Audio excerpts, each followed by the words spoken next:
Cheers. Ooh, that sounds nice.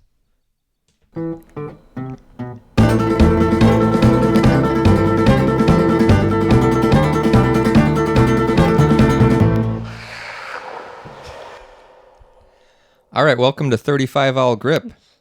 Got a guest on the show today, Garrett Gourley.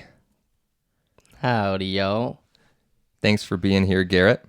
Oh, yeah. Thank you for having me. Got a short intro for the people that might not know who Garrett is. Here goes. Garrett has been referenced on the show in almost every episode. He's got skills in the streets, a major in stuntology, and a unique style on and off the board. He's been known to bomb hills in a trench coat. He's been called the GOAT. Garrett Gourley, ladies and gentlemen.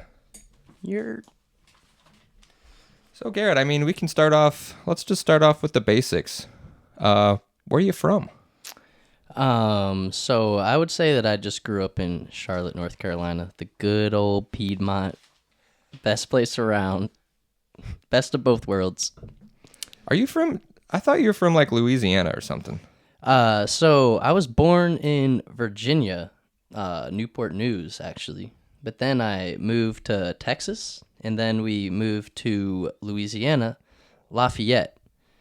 And we actually moved literally the day after Hurricane Katrina hit because people were fleeing from New Orleans, and so we sold our house, and we moved to Charlotte, North Carolina, where my dad had a job as an English teacher. Beautiful. How was like coming up trying to do like the longboard thing in Charlotte? What was that looking like for you? Oh, it was interesting. I feel like honestly what breeds a good downhill skateboarder is the desire and like the urge and like not having it, you know? That's what makes you want to downhill harder. So that's why you're like hitting these tiny little hills, training, like getting your slides so dialed that you can just hit like every apex of your shitty little driveway that you can find. And then when you actually get to take it to the streets, so the real ones, you know, you get all those, you have all those skills. You just gotta, you know, figure out how to pay the bills. I like that. No, that's true. I definitely, that's definitely a common theme. Seems like people from kind of flat areas are always really good, and you're a prime example of that. Y'all kind of had a little YouTube channel I kind of came across. What's up with the Narcoleptics? Oh, I'm stoked you're bringing up the Narcoleptics. Yeah, that was those were the early days of downhill for sure, right there.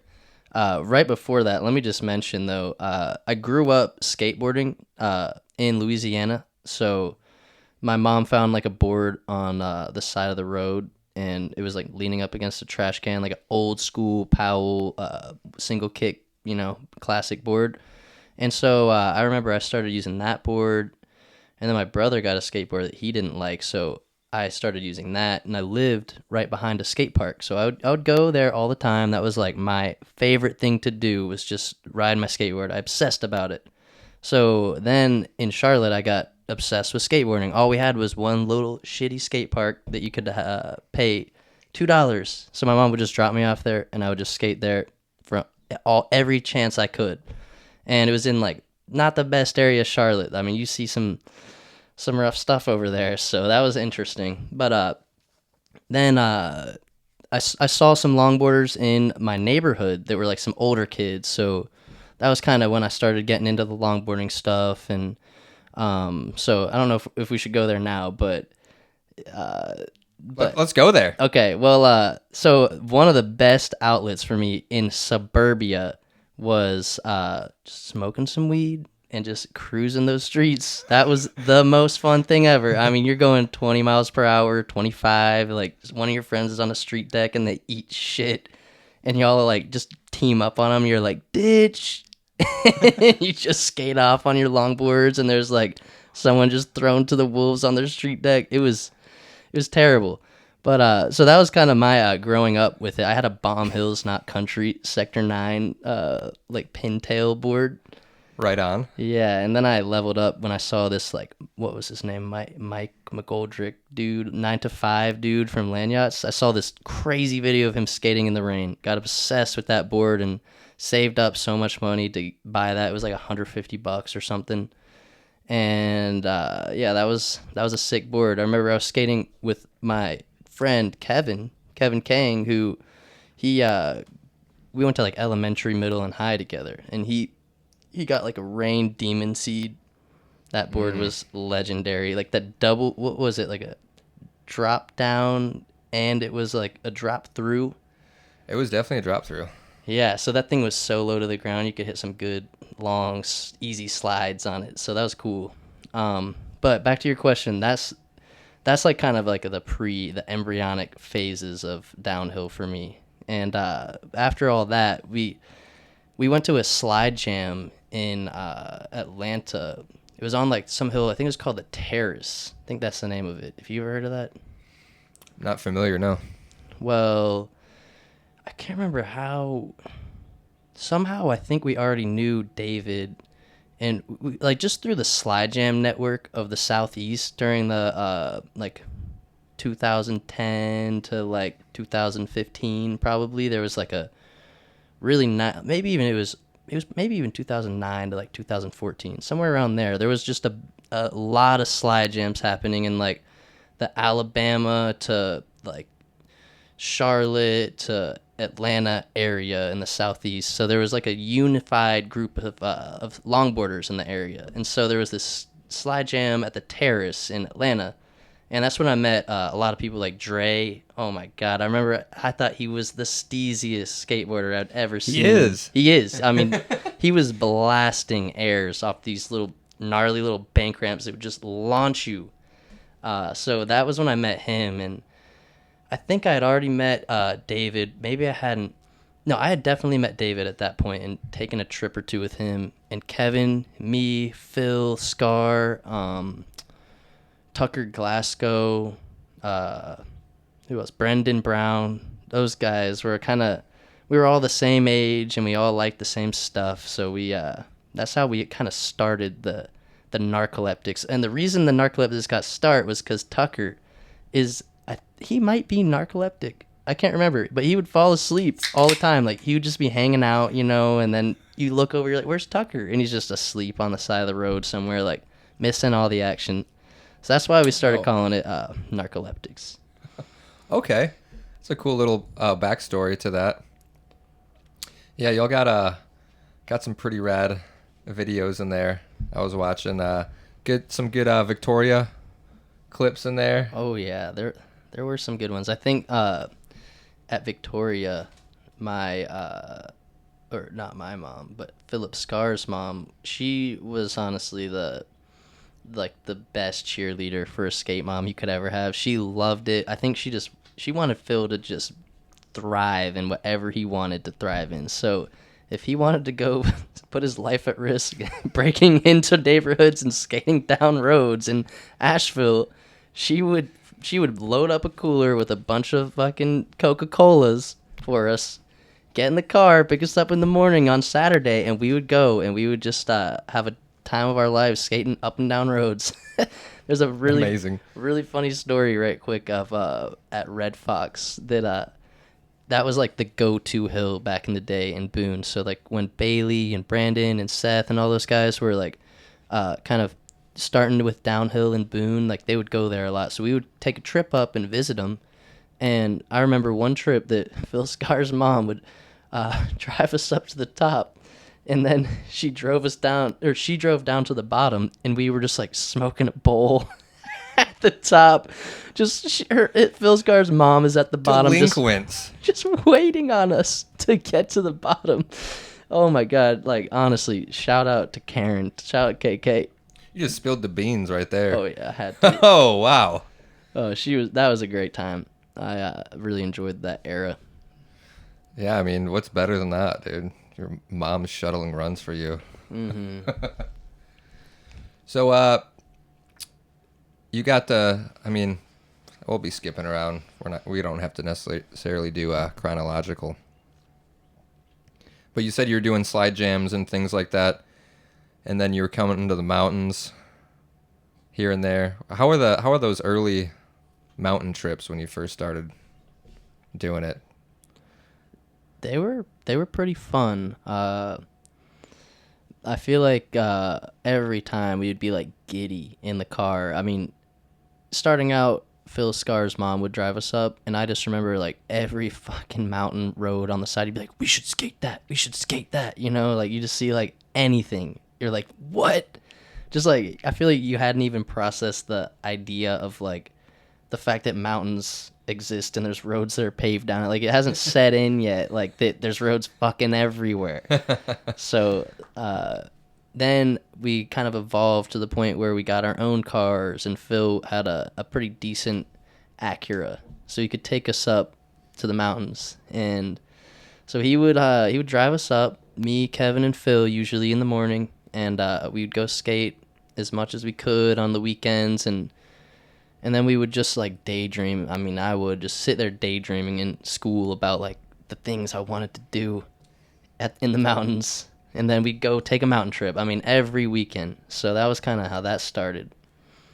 Weren't you coming up with Matt Deitch? Yeah, for a little while. Yeah, we did. He was actually one of the first people that we took a mountain trip up to Lake Lure with Sam Clark, who doesn't downhill anymore, but he was a cool guy. Matt Deitch, Jack Trainer, David, a few other people, David Esposito. But I remember that was in like middle school too, and my parents would be like, "Where are you going? Like, what's going on?" And I would just have like this Odyssey pull up, and there's like smoke coming out of the windows, and they're just like, who are these people? And whoa, that's way better.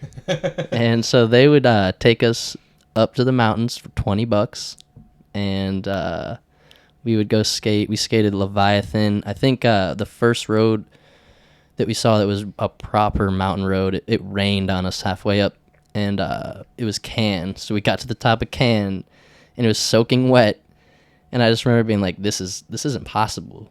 So we tried it, and then we ended up going to Leviathan, which was amazing. Throwback spot. Don't hear about that road too much.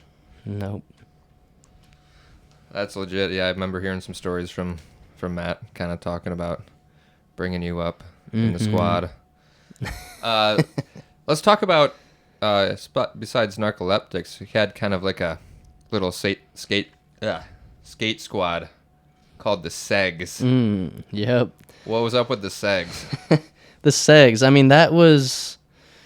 God, I don't even know why we were just like little Grom kids that were like just hungry to skateboard and wanted to just have like sponsors and brands, and like just we had big dreams in skateboarding. So I feel like that's kind of like when like that formed, because we had like the Narcoleptics and Segs, and I mean it was like the same people. We just like, I don't even know how that started, but that was probably more so with like Johnny getting involved too. I feel like we started calling it Segs, and then before all that was the East Coast Sessions. That was a crazy time.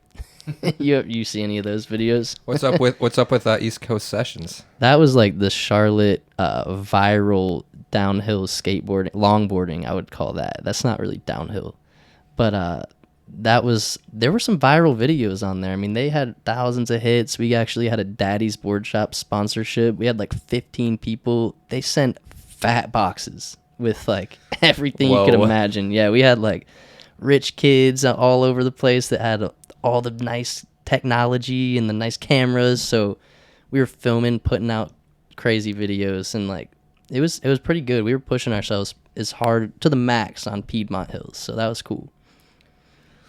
Amazing. Yeah, I had noticed like the Daddy's Board Shop, like infographics. Like, damn, y'all got West Coast like shop sponsor.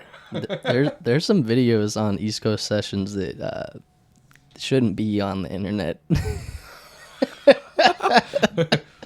Don't worry, I'll link everyone to the ones that you don't want them to see. Oh God.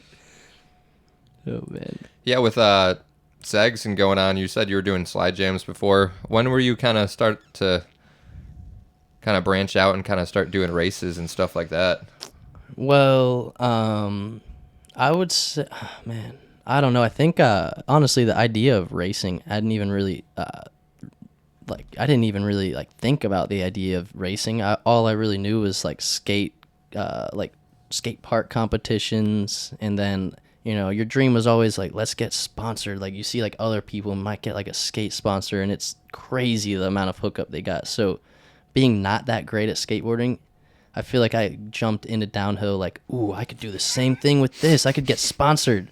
So like I wanted sponsors so bad. My mom didn't support a lot of the downhill shit. So I was it was hard to get a lot of gear. So that's why the sponsors were a big part of it. So with that being said, the racing hadn't even crossed my mind because, man, you could get some good prizes at the slide jams as a little Grom. I mean, you could come home with a complete and some t-shirts. I love your Grom mindset. You're like, I'm here to get gear. I wanted gear. I mean, that was my support for longboarding. So, but yeah, then the racing happened. I remember Kevin Kang went to a race with Robert Ely. I think he hosted it. It was in Clemson, and it was this like, it's actually kind of a cool little greenway that they raced down. And I just remember being like, whoa, there was like a race with pushing, and he like did pretty well in it, I think. And so that was when we started like learning about racing. And Matt Deitch hosted a race in Charlotte. That was probably the first race I ever went to. It was on a greenway. It had a nice little 2-turn combo and ended in a left.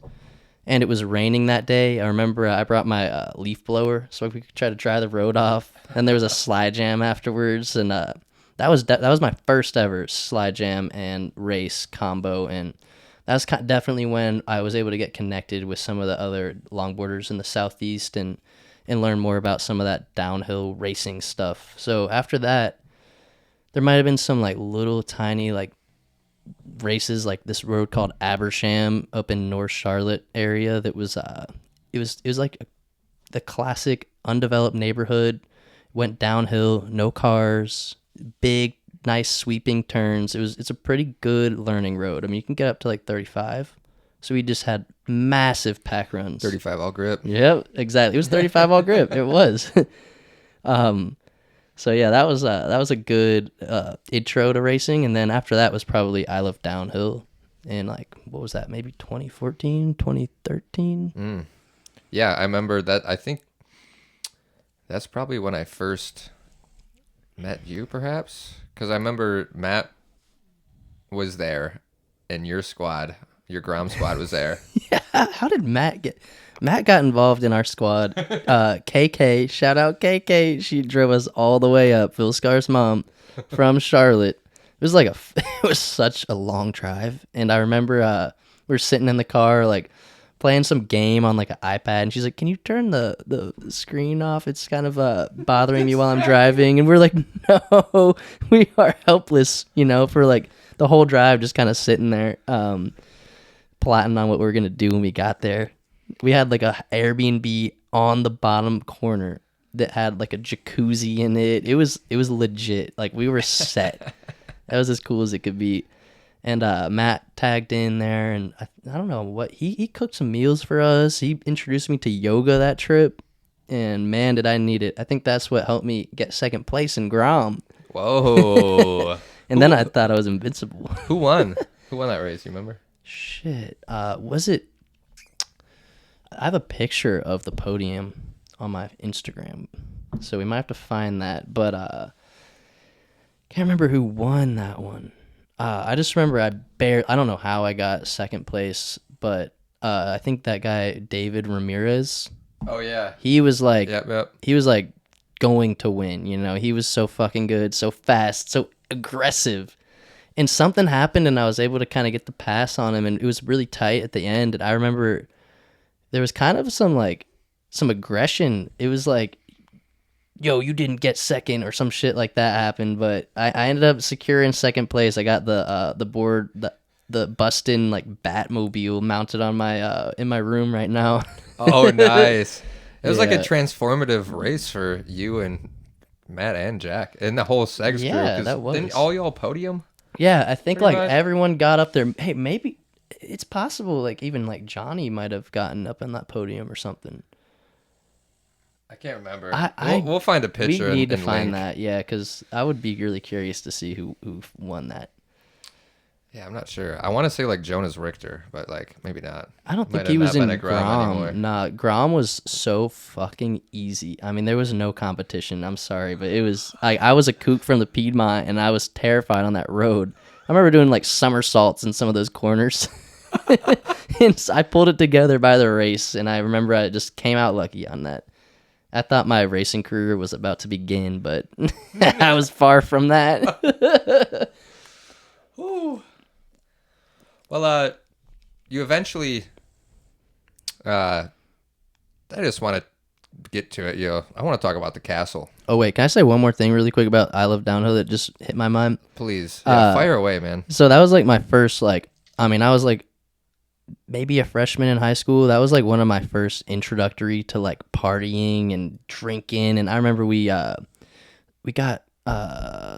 this guy, I can't remember his name, Ed. I can't remember who it was.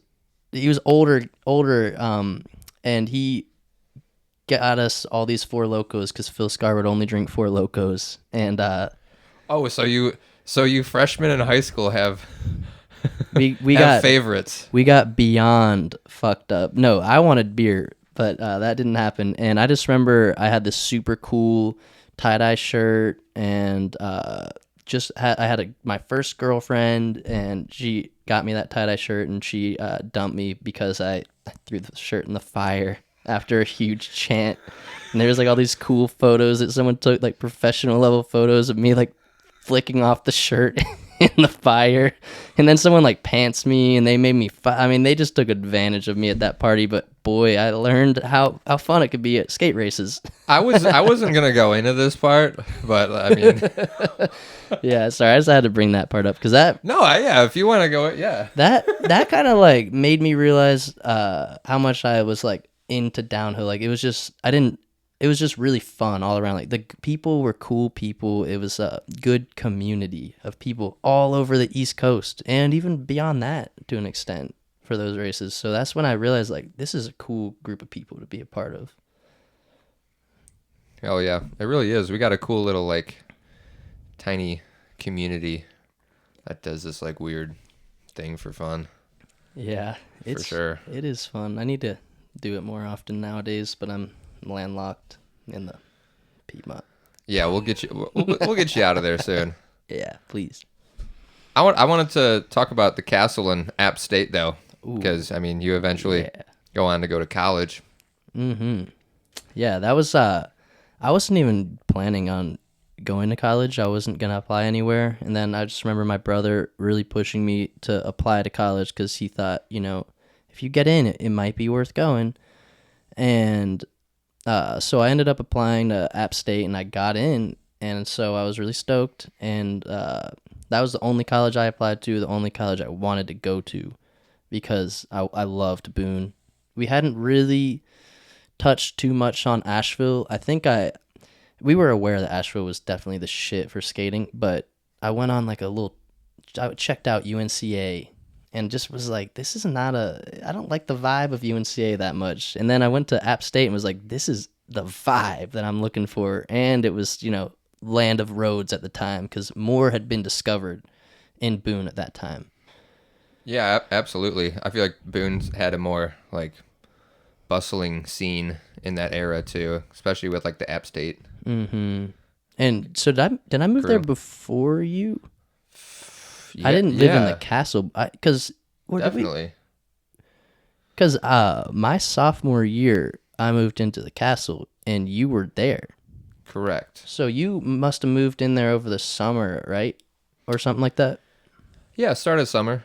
Yeah, so but you were already there. Yeah, I had been there for a year, living in the dorms, and I just remember it was like Madison, man. Shout out to Madison Crum.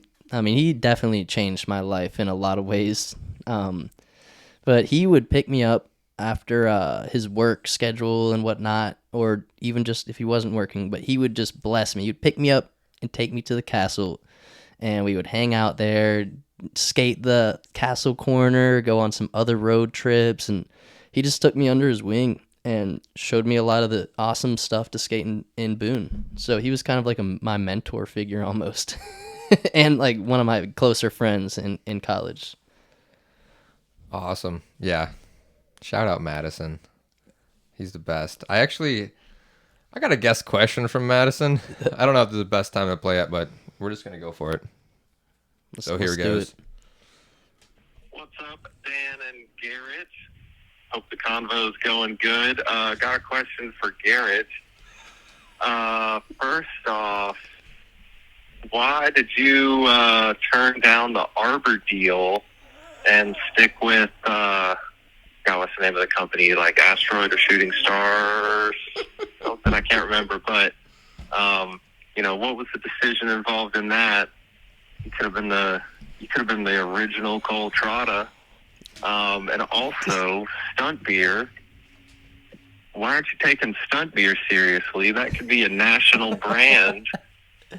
Seems like you have an issue with accepting your fate as becoming an influencer. Just tell us a little bit about that. Oh my god. Madison has been he's been trying to be like my influencer pimp since COVID. Like, he's been trying to pimp me out to be an influencer for years. Like, I think he's been scheming. He thought he could like make some money off me or something. That's what I think. But that's a good point. I like that you brought that up because my dream in life was always like when I saw Comet and what it stood for and everything about it. I just looked up to it. I loved that they skated and they longboarded. It was like a good hybrid of everything. And so I really liked all that. And so I just remember trying my hardest to like be with Comet. Like, I wanted to be with Comet, and I finally got that. And so I was so stoked on it. And then later on, I guess it was kind of like a peak in a way of like that early phases. And I was doing good, going to races, all that stuff. And then I remember Ryan Ricker wanted to talk about getting, I think I was already riding for Sucrose at the time, and they were talking about getting on to Arbor too, and they wanted a full contract, like signing it, and like you're getting some money, stuff like that. And in hindsight, would have been an interesting choice to have gone that road. I don't think I would be living the life I'm living right now if I had gone with that. I probably would have stuck more close to downhill and like stuff like that, I think. So I really think that was a very interesting turn of events in my life. But I was on the phone with Jason Salfi for a long time, and he kind of talked to me about like what Comet stood for and why I'm in it to begin with, and if I really want to be, signing contracts and making like legal agreements, if this is just something I'm doing for fun. And I definitely was just at that point a young kid that would just like take anything I'm thrown, if they're gonna sign, if they're like, here's a contract, sign it, I wouldn't have thought twice about it. So like it was really just whoever talked to me the longest and like was the most convincing, I was just gonna listen to them probably. So he called me after I was like, it was that day I was going to sign that contract, and he called me and was like, don't sign it. Stay with Comet, man. Stay with the roots. And I was like, fuck yeah. Like, screw Arbor. I'm going to use them. Send me all your shit. And then let me like stay on Comet. So something like that kind of happened at Giant's Head. I remember Eric Jensen convinced me to burn my Arbor backlash in the fire. We like spent like an hour trying to break it off these bleachers. Like, we were starting a little like mob of people trying to break the Arbor backlash. It was pretty funny. It must have been pretty durable. You need an Holy army to break it. It was a tank. That thing was hard to break. I think we finally snapped it. It took some serious effort. Wow. Well, yeah. Props for like whatever, if you want to call it, keeping it real or whatever. But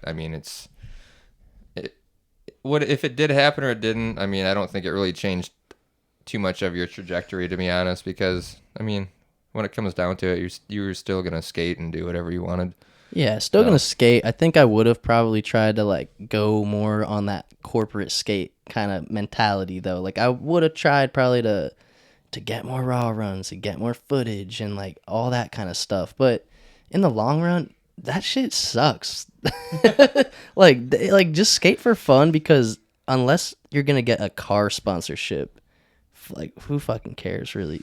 Some wheels are some nice stuff too. Do it for the car sponsor. Otherwise, yeah, get a car sponsor, because that's the only reason I like hate skating downhill, and like one of the reasons why I like surfing appealed to me so much more was that I didn't have to destroy an entire fucking car that you're paying car insurance on and all this shit. So that was a big thing for me. Yeah, I heard that. Definitely hard on cars. Wait, what was the second part of that? Oh yeah, Stunt beer. Yeah. Hey, Stunt beer has not died and it never will. And I am also going to market it. And I do. I made my first round of jackets like last year in the December. So fuck off, Where's Maddie. the summer drop? Yeah, we do. I mean, I think I need to. I mean, if people are interested, I want to use Stunt beer as like an art and like just total pure evil chaos, like just get drunk and fuck shit up kind of platform. So if you guys are down for that, like let's do it. But I feel like people are phasing out of that kind of era nowadays. Look at these younger kids. People are weak now. Like when I was a young high schooler, all I wanted to do was like skate and fuck shit up. And now I look at them and no one wants to just like fuck shit up and skate. They want to skate. It's good, but people are way more like professional now. Like they don't want to be And you don't like that. No, I want more of the vile, more of the chaotic anarchy kind of aspect. And that's what Stunt Beer is. So if you like what Stunt Beer stands for, come on, let's do some stunts. Let's get it up. Free Stunt Beer hoodie. No, I think he just wants to. It's a good idea. It was a great idea, and got to push it to the next level. Wait, So- one other thing with that too. Maddie had me make like all these different Stunt Beer accounts that I still have that are like ridiculous, like Stunt Beer Official, Stunt Beer, Stunt Truly, Stunt this, Stunt that, like all these. He was like, this is gonna be the next big thing. Like, go ahead and make like 10 different Instagrams with like stunt. Oh, so it's already taken. Yeah, exactly. So I do have them. So I mean, guys, if we want to take this to the next level, we can. Thanks to Madison. Oh my gosh. Maybe we can do like some credit card processing scheme. We'll talk more about that off air. All right. Well, anyways, we're gonna segue into a segment called "Name That Road." Okay. Oh So- boy, I'm gonna suck at this. I'm gonna describe a road and see if you can guess it. So, first clue. This road has about 7 hairpins. All the lefts are about the same, but the rights are a little different. Surf spot. Correct. God, I knew you were gonna get that so easily. That's a good one. I love Surf Spot. Oh my god. Oh yeah. Probably one of my favorite roads. Oh, it's a classic. It's a classic. I got another. Dude, you got that so easily. I got another one for the listeners here. Comment on the Instagram if you think you know what this road is. Garrett Gourley is featured in a video on this road where he early grabs roadkill. Comment what road it is if you think you know. Oh man. Thanks for playing. So, I wanted to talk about probably one of your bigger videos, the slippery when wet Jitterbug That was a good one. Raw Run. Probably my peak right there. Pretty incredible. Yeah, I think that was on Skate House. If the listeners don't know, I would definitely check out that video. I think it's on the internet still. It's definitely on. I think it's on Facebook. Okay. Right on. Yeah, I mean, I'll just list off a few roads a few videos, sorry, that Garrett's been featured in that I like personally. Got the Jitterbug Raw Run. You got a Anaconda Raw Run. Pretty legit. That road's scary. It's on. I think that's on set, right? You also got one of my favorites is that I think is pretty underrated though is your NCDH Upcycle Comet Skateboards Hey, edit. Thank you. That video is legit. Hey, that means a lot, honestly. That video took a lot of time and effort, and I don't think there was a helmet worn once in that helmet or in that video. Yeah, there was a lot of no helmet skating. But no, it was like it was wholesome. I had a pencil behind my ear the whole video. No way. Yeah. No, you didn't. Yep. I didn't notice that. It was like back to school vibe. That was like what we were going for. You really were going back to school too. Yep. No, I really like that. I think Tej, he filmed that one. Yep, Tej did. Shout out Tej. Shout He doesn't out. film anymore. He just kind of like talks shit. He's like a little crab nowadays. Sorry, Tej. I'm just kidding. You're the shit. Yeah, I just really like that video. It's really wholesome, and you're really shredding on that uppy. God, I love that board. That was your board for like a year. It was the only thing you rode. If they made that board with a bigger kicktail, I would literally never do anything else, which is kind of like the Ceviche by Loaded, but I don't know, man. Loaded, I'm not a big fan of their boards. They're too crispy and like flimsy, like, you know? They're a different vibe. Yeah. But like you could ride one down any road if you wanted to. Yeah, that is a good point. But if they made an upcycle, it was kind of like the Ceviche. Telling you, that's it right there. Yeah, man, that was your board. You also kind of go the opposite direction too with the Luke nose walker, which is, if you don't know what a Luke nose walker is, it's like probably 4 or 5 feet long board. It's a big board. That thing is like 11 plies or something like that. And I just remember we found it in the castle basement. And it still, like, to this day has these trucks mounted on it that you could get it off if you actually took the time to like saw it off, but too lazy for that. So these trucks are there's 2 different trucks on there, 2 different risers on there that are like different sizes. It doesn't really matter though on that board because it's like this whale. It's like a whale. It's a whale. It's a cool board. That board looks really good wearing a trench coat too. Oh God, I love wearing the trench coat. Stay at home. Don't come out at night. But no, I think one of my favorite times riding the Luke Nose Walker was not NCDH, although I was sending some toe side standees. I remember, never been able to do that before or after that event. But was Drop Zone. That was a surprisingly incredible road to skate with the Luke Nose Walker. I forgot you did that. Madison has some GoPro footage of it. I just remember it was so flowy and fun. It's not, you need something that's like slow, like it's fast and it's got some like nice turns, but not too abrupt. You don't want like fast turns like Camp Sucky or something. You want like graceful, a flowy road. That road's got some pretty tight turns in it. Like the first right hairpin, you come flying There into. is some tight turns in there, but it was fun. Okay, a good road for it. Yeah, I mean, you killed it. Like you seem to be able to ride any board down any road, which is admirable. Very impressive. I don't know if you were in Boone during my last era, but my upcycle kind of got too beat to ride, so I upcycled another board that was found in a dumpster. It's like a secondhand board that someone else found in a dumpster that is, I don't even know what board it is, but it's this tiny little thing, like half the size of the upcycle. It's a really fun board. I started skating down the castle on that. Cord, 1 set of wheels on it too.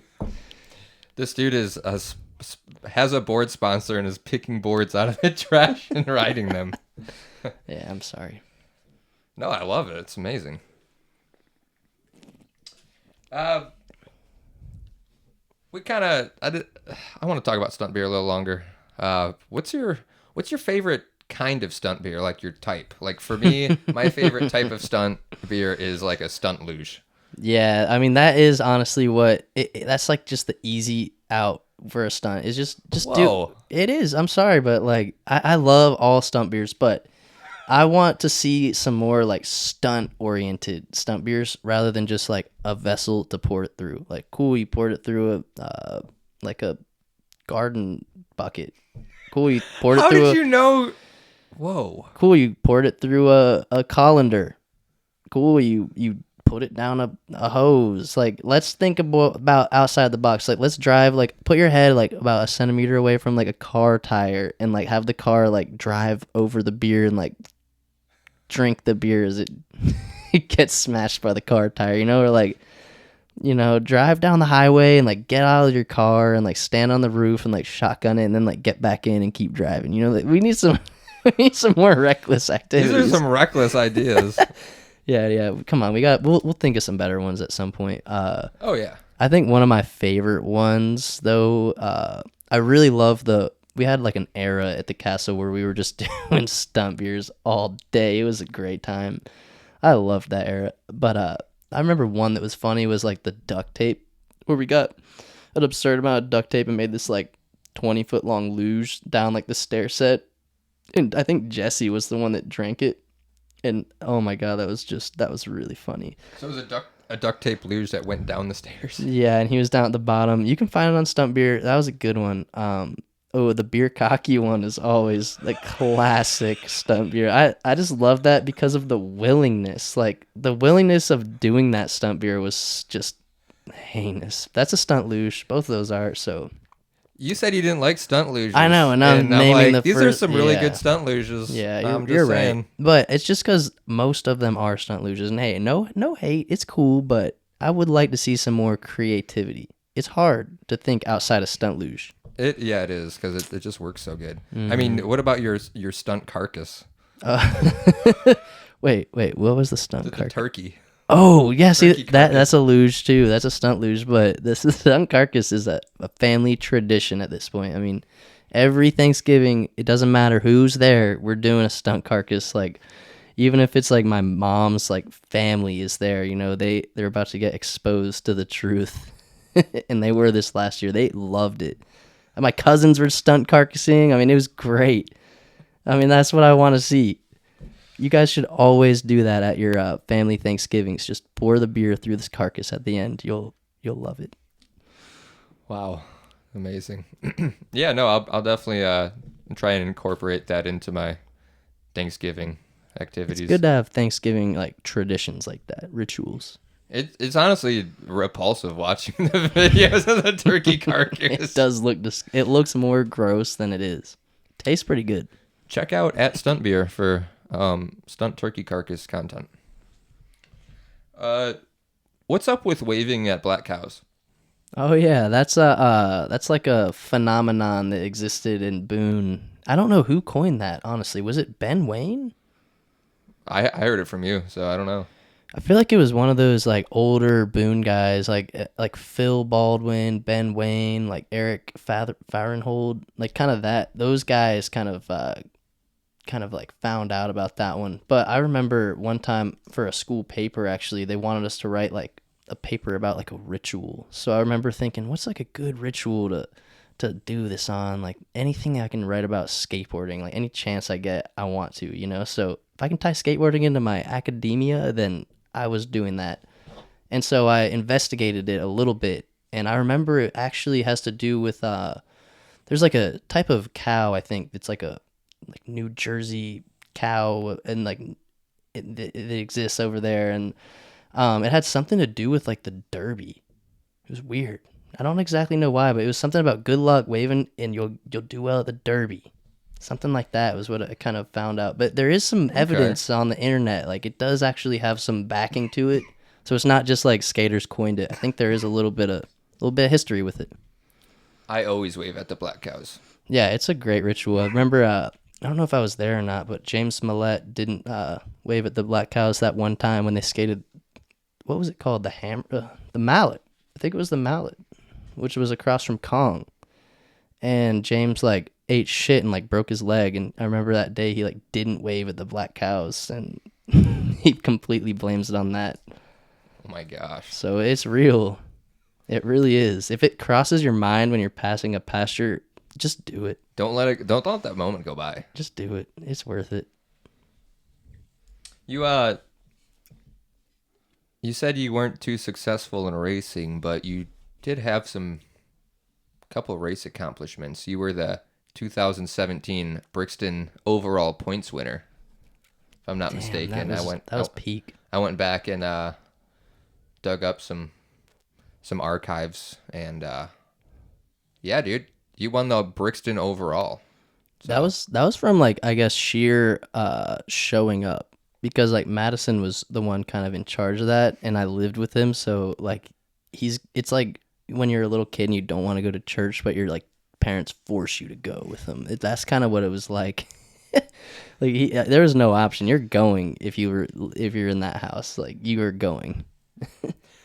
You make it sound like you're like didn't want to go. Like, no, I like, did. Ah! It was always a great time, but I mean, there were definitely some days where you're just like hungover, just not feeling it. It's like cold, rainy, and you're like, "Do we really about to show up and skate this road?" And you did, and you had a great time. That was half the fun of it. Honestly, was just showing up no matter what.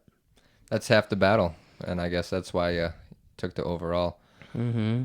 I definitely got a few like. I don't think I ever really won. I might have won one or two, but I was always like third or second, you know? So like that steady, like constant podium is what got me up, I think.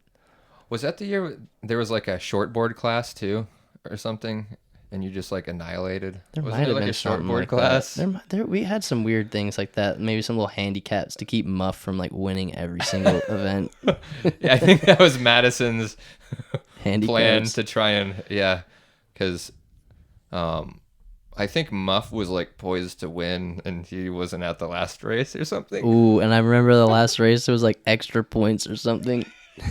This all actually goes back to Madison. Still gonna give you the credit, but I'm like, wait, who's the person in charge here? Oh my god, that is funny.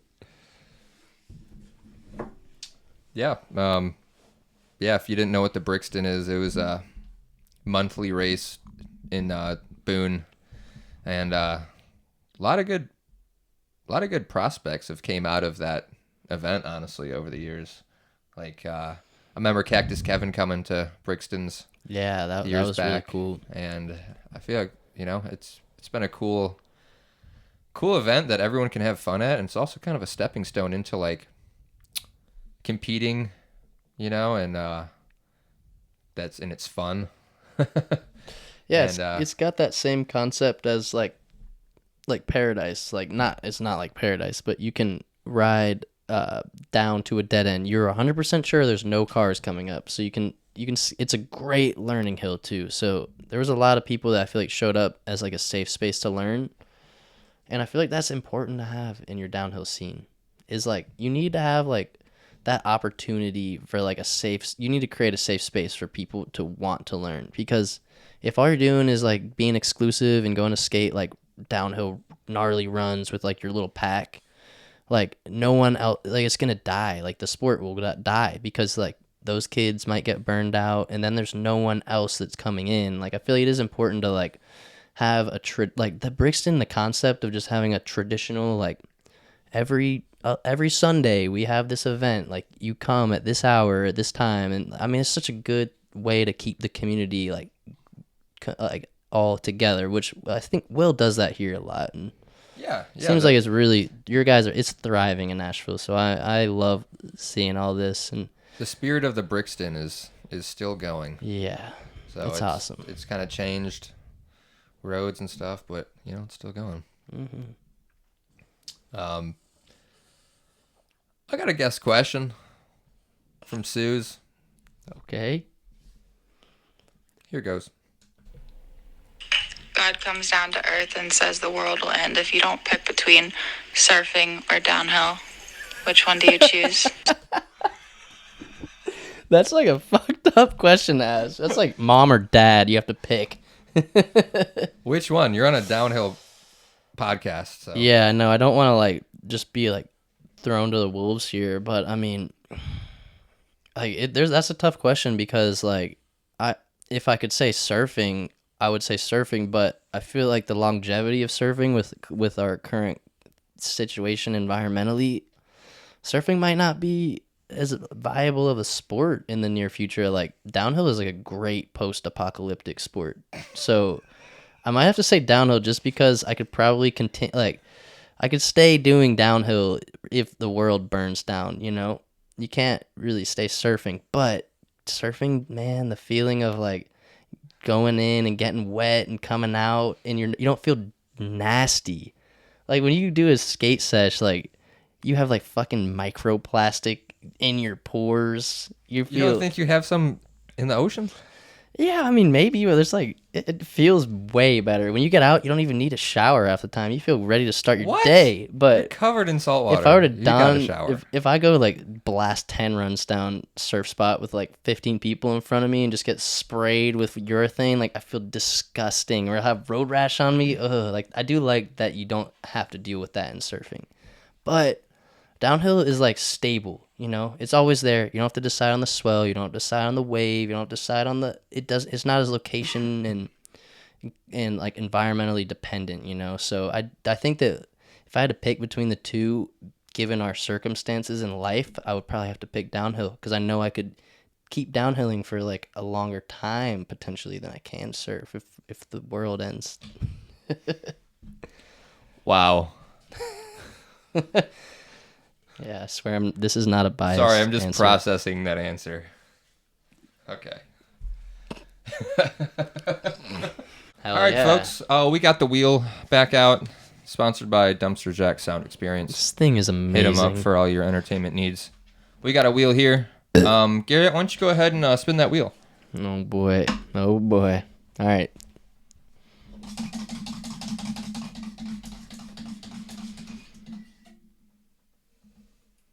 Let me guess. Is it a stunt?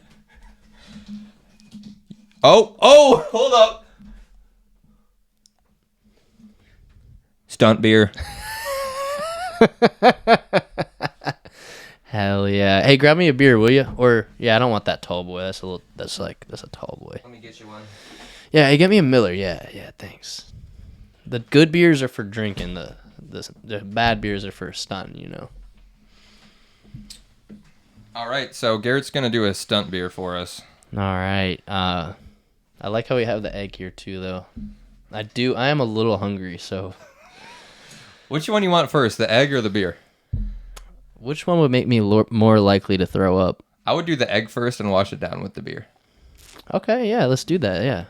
Well, nah, I feel like I'd rather do the beer first, because then I can, like, be a little drunker. Okay, hit the stunt beer. Yeah, okay, let's see.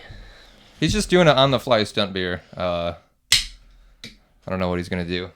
There's a lot of stunt beers you can do. I mean, the one I really want to do right now is like I want to duct tape a knife to my head and I want to throw the beer up in the air and like spear the beer on it and then like shotgun it. That's a good stunt in my opinion, but because of what we have here, I'm going to do it out this microphone. No! I'm going to do it off of this stuff over here. There's many ways you can stunt a beer. It can be casual. It can be like Garrett likes really aggressive stunt beers. He said he doesn't like stunt luges, but I think stunt luges are really good. I retract that opinion. I do love stunt luges. I just think that there's been a lot. I want to see some new stuff. Okay, I don't hate all the stunt luges. It's great, but I want to see some new stuff. But we're probably gonna end up doing some luges here. All right, what's Garrett got going? He's pulling a board off the wall here. I really hope that Dan walked. Do you need help? I hope. Yeah, I do. I hope that you walked the streets of New York City with the same shoes that you stood on this board, so that I can get my gut biome really strong. Let's watch out for this electrical outlet. We got it. Yeah, don't let that cord come unplugged. Yeah, just give me a little bit. We'll do a little mixture of stunts here. So hold on. Oh. I'm going slow. Okay. Whoa. We gotta plan this out here. This changes things. Keep it going. Oh, it's going right. Oh, you're doing pretty good, actually. Finish it. All right, you want to keep going? My favorite fucking shirt, Oh, too. you're pouring it. Oh.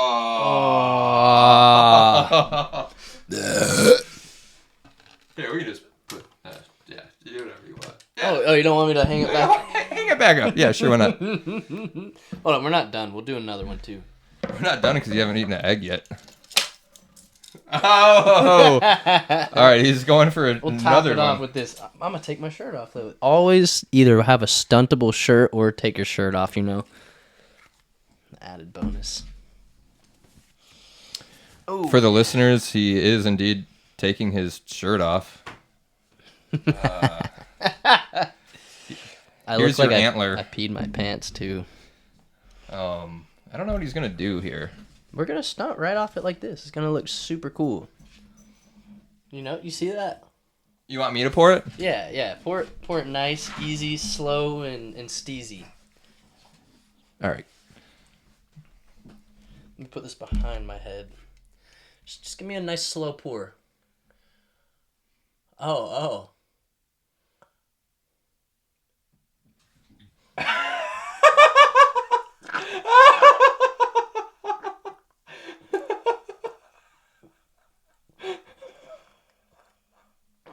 Okay. All right. All right. Now let's do the egg. God, this is just vile. Egg time, baby. Come on.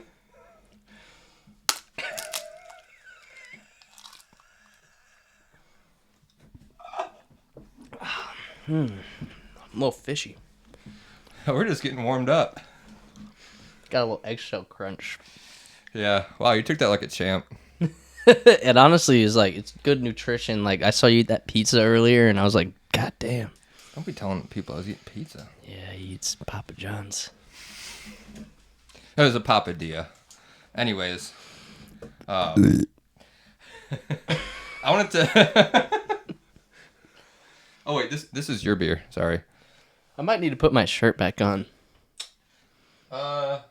I don't know. You threw it all the way over there. Let's just finish it off. No shirt, dude. All right, fine.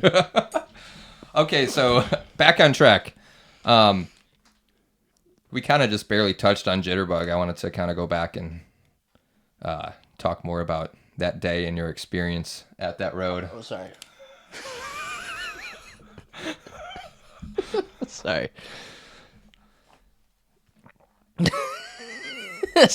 Garrett's covered in beer. Yeah, it's a really comfortable situation here. But yeah, you're right. We should definitely talk more about Jitterbug. That was an interesting day. It really felt like, when you go to the casino and you hit that slot machine and you fucking get all the right signs and you're just like, no way. And you cash out. That's what it felt like when I got to the bottom of that run. I just remember when we went up that day, Alex Amin was coming to town, and I mean, that was kind of a big deal because that was like when Alex Amin was just the hot shit. If you had an Alex Amin video, I mean, you were like, you were on the cloud 9. And so I just remember, like, that was always on my bucket list. Like, I really wanted a Alex Amin video, and he was coming to North Carolina. And at the time, I was definitely like getting a lot of raw runs and getting some good publicity. So I really wanted to get a BDA filming. Bad decisions, Alex. So I remember when we got to Jitterbug, it was soaking wet, and that was the first time I'd seen it, and it was the most incomprehensible, irrational road. I mean, the fact that thing is paved, and it doesn't make sense. It's like off camber, fucked up turns, so heinously steep in sections. It just really doesn't make sense. And then the fact that it was wet too made me like even more deterred. I mean, when we got to the top, I was like, yeah, no one's skating this. We're gonna find another hill. But then I feel like we were hanging out up there for a couple minutes, long enough to where someone was like, all right, was anyone gonna skate it?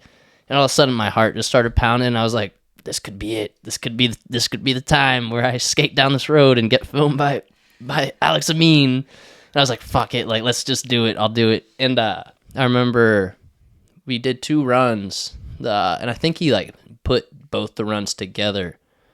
So I think that was actually a compilation of 2 runs. But Whoa, chill, dude. yeah, hey, let's be honest here. Whoa, no lies. But come on, bro. honestly, I think my first run was more successful than my second run, but I nailed that one right. It was like everyone was chilling on that right. You can hear like them cheering as you go through the corner. Yeah, so that was the second run, I'm pretty sure. But the first run, I was doing a lot like better slides, and it, you know when you're like, it's like that first day, like you get to a road, you just like skate that first run. For in surfing, I feel like it happens a lot where it's like my first wave, I'm like, God damn, I can't believe I just did that. And then the whole rest of the session, you're just suck. You can't get a single good turn. That's kind of what that felt like. The first run was amazing.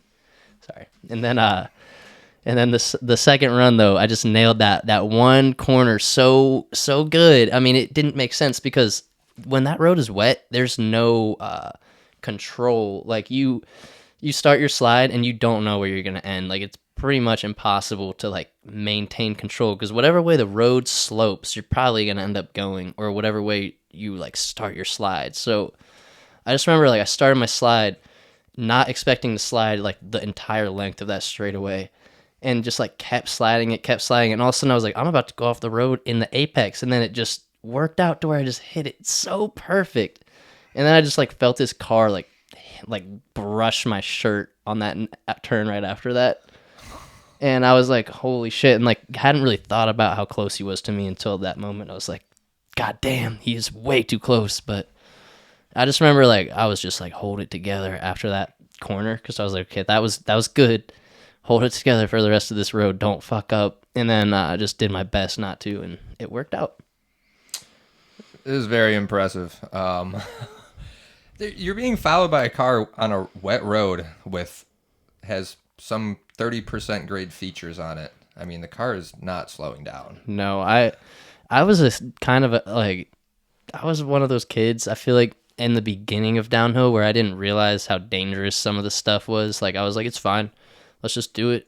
Like I'll send it for this, you know? And like now looking back, I'm like, God damn, I'm glad I didn't get hurt, because realistically I haven't really gotten that hurt downhill, and let's knock on some wood there, but overall I've only gotten like some minor road rash, maybe a little concussion. About it. Yeah, I mean, that was one of my questions I want to bring up. I'm like, I've really only seen you fall once ever, and it was on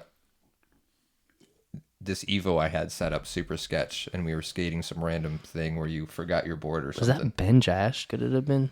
It was like a gnarly road. I don't know if it was Ben Jash. No, it was a neighborhood in that area. I can't remember, but yeah, I've only really seen you fall once ever. Hate falling. Yeah, me too, brother. I try all I can not to fall, but it happens. I feel like honestly, like what really did it for me, like the secret I feel like for downhill is just the everyday commute. Make sure you're comfortable on your everyday commute, and that if you skate to class, like living at the castle, I would core a set of wheels a semester just about. And that was like, I had a class board. It was my Upcycle. It's like I would skate that board to and from class 3 times a day. I would literally walk back to the castle because I knew I got to skate down again, even though it was like a 20-minute walk back to class. It made no sense. I'd be like, I have 30 minutes between this class. I'm just going to walk back up, like hang out real quick, like smoke a bowl, do something real quick, and then skate down to class again. So that was the best part. And I just feel like going down, I hate to say this, but going down no helmet, just like backpack, you're going to class, that was like peak of like just keeping up with your skills. It's kind of like the daily gym workout to like stay in shape. Oh yeah, I mean you're getting your fundamentals in too. Like you got to carve, you got to throw slides, got to watch for traffic.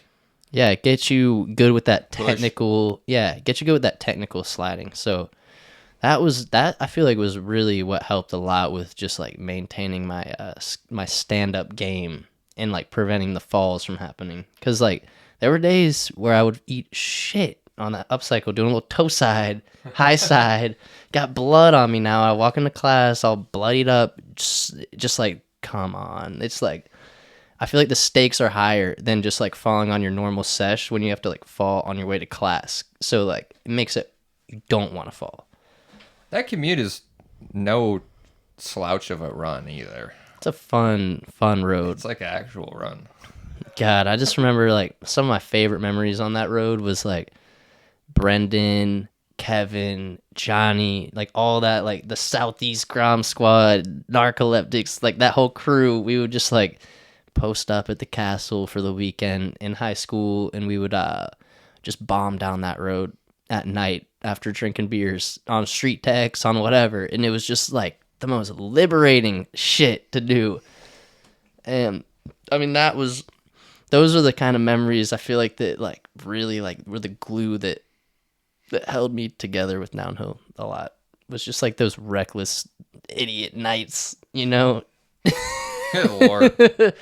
I feel like there was a really good time that we had one time. It was the Nelson crew came down for like a week-long event, like skate filming session.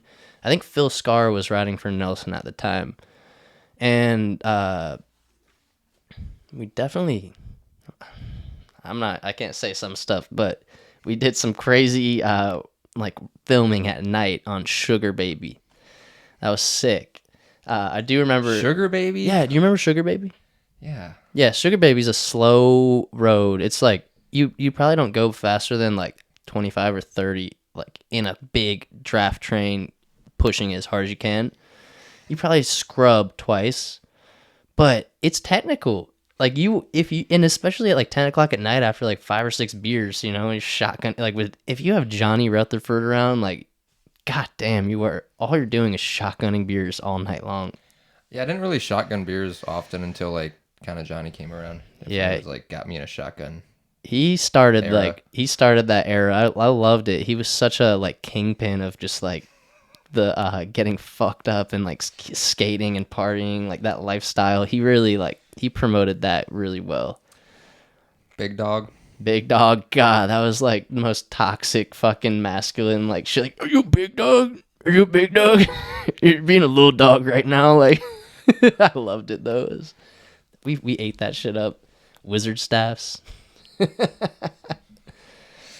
good Lord. Those are good times. But when the Nelson crew came, I just remember there is footage. I remember like I skated some of the best I've ever skated on can, like full stand-up blasting corners, like apexing every corner. And he had this like legit like 15-foot filming crane that was like filming like on the apex, like over us. Like he had some crazy filming technology. And I can't remember what that guy's name was, the Nelson guy. But I don't know what happened to any of that footage. There's like gigabytes of footage from that trip that just like disappeared. And I would love to see some of that footage. Was that the same day you filmed the Raw Run? Stand-up Raw Run? No, that was years before, I think. But yeah. Pretty incredible rut. You're the first person, I think, maybe on film to skate that road all stand up, or maybe ever to even do it. Hell yeah. That was a GoPro, too. I think that was like Seth's GoPro or something. Seth Condon, maybe. Was Seth filming that? Do you know? He might have been. I feel like he was there for that. One of my first like proper raw runs I ever got filmed. It was, to this day, maybe one of my favorite ones. Like, not to be like cocky, like I watch myself skate, but like if I'm gonna, we're here to talk about this. Well, kind of stuff. if I'm gonna watch myself skate, I love watching this one of Surf Spot that Bailey filmed. My favorite style of filming, I think, is handheld filming on a GoPro, on a stick, or on your helmet from behind, rather than raw runs. Raw runs are, I got a hot take. Raw runs are boring as fuck. I'm sorry, but yeah, I mean, I skip raw runs nowadays. Like I'm like, cool, another raw run on the same fucking road I've seen 10 different times by a different skater. Cool, you're probably gonna hit it all stand up. I mean, it's like they kind of get old. It's like, I mean, I hate to say it like this even, but like the super cinematic, like you gotta get some like funky like handheld footage in there. Like if you're just gonna do drone raw run and like on the side of the road, that's great. I mean, it's gonna look professional, but it's not gonna give you like the effect you want. That if you are just gonna straight up hold your fucking nice ass camera and bomb down the road and like get those shots, that's how you're gonna get the shots. Like, oh yeah. So the handheld shots hit different. Like, you really get a good feel for it. Even like some alternative shots I like, even like out of the side of the car window, I think is a cooler shot than a hood that mount. is such a sick angle. Honestly, It is. That's a good point too. Is like, honestly, it's just the stability of putting it on your car. It looks bad. It's almost too. It's like almost too static or something. Yeah, you need to holding it out the window is a really good way to do it. But honestly, though, like the respect is there if you're gonna just mount a fucking like, GoPros are nice nowadays. Like They are, man. mount that shit to a bamboo stick. I know there's some skate houses that I see with a ton of bamboo. Make the sickest bamboo stick and just film with that a lot because that's my favorite way of watching footage personally. No, I agree. I mean, Makes it interesting. Yeah, there's like you said, it's more respect. Like there is someone holding that. Mm-hmm. It's fun to watch. Keeping up and having to deal with doing whatever the person they're filming is doing. No, I agree. Yeah, like remember the NCDH Gets Fast videos? Oh yeah. Those are great. Those are all on like a shitty ass GoPro with a stick that we would find, and I loved watching those. I mean, I did edit them, so when you edit it, you like to watch it more probably, but they were fun. It was creative. You threw in like some little twists. Everyone gets a part. So it doesn't matter if you suck at skating or if you're the best skater. Like you're getting a part in there, and you're getting your name on the screen in a different font. Like it makes it special to everyone. So that's why it's cool. Let's bring back that too. Yeah. Everything's all montage now. We need the parts. Yeah, the 2.5 minute iMovie. part. Just edit it on iMovie. iMovie. Shitty GoPro 3 iMovie, please. That's all we need now. Well, now the 9, like the 9 is outdated, so. Yeah, honestly, the 360 is where it's at, where you can like film yourself and like you can, if there's some crazy shit that happens, you can capture it regardless of where the camera's pointing. No doubt.